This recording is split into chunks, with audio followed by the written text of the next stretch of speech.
what, we've discovered is really important are these rhythms, right? Because our body needs a clear signal of when to be on and when to be off. And sun is that provided that until a couple of 100 years ago. Then we kind of started messing with that electrical lights. Now we have these little screens right in front of our eyes that are extension of our bodies. We get very nervous if they're not, you don't know where they are. It's like your little child. I just looked around the room for my phone, actually, as you said that. Oh, God. Oh, thank goodness. I actually don't keep my smartphone in a bedroom, which is also my main advice to anybody who wants to improve their sleep. And, Smart. I know people use it for an alarm. You can buy an alarm clock for $4, $3. Yeah. So,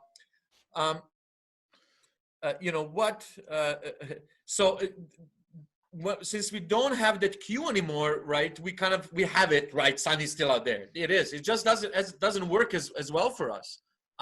We know that that's hurting us. If you don't have a strong light signal, it basically confuses your body. Or when am I restoring? When is my immune function checking things around, working hard? When am I hungry? When am I peeing? When I'm not peeing? All those things follow the 24-hour cycle. And an example of that, for example, research in nursing homes, often you have that kind of a dim light everywhere, right? You don't want it to be too bright, but you have to be able to see. It has to be safe. People may have vision problems, etc. So often in a lot of institutions, you would kind of have the dim light constantly, day and night. And they figured out that that's a source of some problem. Like they don't sleep well because your body is kind of, is it day? Is it night? When do I need to kind of do it? And then when they started in this one home, when they instituted, kind of clear, let's have a daytime. Now it's daytime. And then lights really low. It really helped a lot of residents, right? And that's not a conscious thing. Oh, now it's time to sleep, right? It's almost subversive biological thing of how we react to light. So a lot of those rhythms now are getting kind of perturbed, and I'm a bit concerned. So I know your question was sort of about how can we, what are the opportunities here? But I think it's hard to think of. Also, what are the problems that we should be aware of, embrace ourselves for? Yeah, and so I think that's what that kind of led me to is I think one thing that I don't see mentioned is the importance of light, right?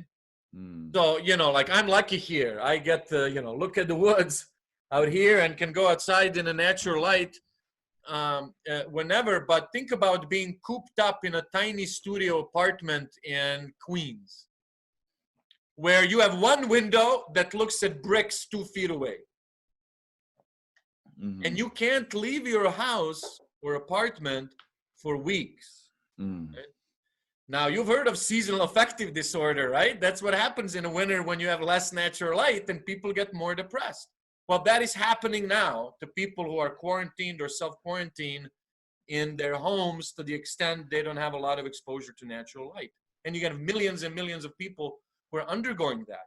And so one big advice that I would give to people is, go get exposed to natural light. I mean, go get outside, not just for exercise, not just to have fun, but just to be in the light. If you can't go outside, open your window and stick your head out. Go on a balcony. This has effects on our health and our mental well-being that we are not even aware of because they're it's subtle and sort of indirect. And we feel them. Like if you're, cabin fever, big part of cabin fever is that. Is like you want some light and not the lamp, but real light. So I think we need to think about that minimum informing people that one reason why it's important to go outside is to have that light exposure. If you can't, make that part of your routine if you end up being stuck at home for a long time. So it's kind of weird. We had all these problems with all these extra lights at a wrong time. Now we have additional problem with not having that main healthy light, right? That we need to have during the day, namely the exposure to the sun. For some of us, more than others, of course. So that's kind of challenge and something I would like to see being addressed a bit more in both in conversation, because I think it's going to have down the road consequences. Once the physical toll passes, right?